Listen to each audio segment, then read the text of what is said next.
Depuis quelques jours, ce n'est plus possible de faire un abandon de poste pour toucher le chômage.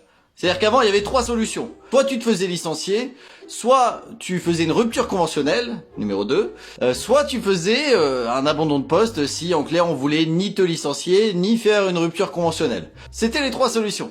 Maintenant, ce n'est plus possible. C'est-à-dire que si demain, dans ton entreprise, ça se passe mal et que ton employeur ne veut pas te virer, tu es obligé de démissionner. Si tu démissionnes, tu touches pas le chômage. Si tu fais un abandon de poste, tu touches pas le chômage. Soit tu retrouves une entreprise, ce qui est souvent quand ça se passe mal, t'es pas obligatoirement dans le mood de je vais reprendre une entreprise et je vais être ultra motivé.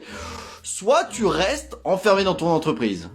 Ce qui est marrant, c'est que même les prisonniers, ils ont une date de fin, vous savez, de leur sentence. C'est-à-dire qu'à un moment, ils savent qu'ils vont sortir. Alors que toi, tu es littéralement coincé dans ton entreprise et tu ne peux plus bouger. Alors maintenant, l'objectif est de se dire comment on fait pour être licencié d'une entreprise quand on ne veut plus y rester. Et dans ce cas-là, il faut distinguer la faute simple de la faute grave de la faute lourde. La faute simple, c'est souvent une petite erreur que tu fais et qui te donne un avertissement. Et par la suite, quand il y a trop d'avertissements, comme à l'école, t'es viré. Si tu te fais licencier pour faute lourde, par contre, tu n'as pas le droit au chômage, donc ça ne sert à rien. La faute lourde, c'est une intention volontaire de nuire à l'entreprise. Et du coup, il te reste la faute grave. Alors qu'est-ce que tu peux faire comme faute grave pour réussir à être licencié ? Alors ça peut être de l'insubordination, tu respectes pas les ordres de ton chef. Tu peux aussi l'insulter, ton chef, si tu l'insultes, c'est une faute grave, c'est pas une faute lourde. Tu peux aussi voler dans ton entreprise, ça va te permettre de te faire virer mais en touchant le chômage. Et aussi, tu peux arriver bourré au travail.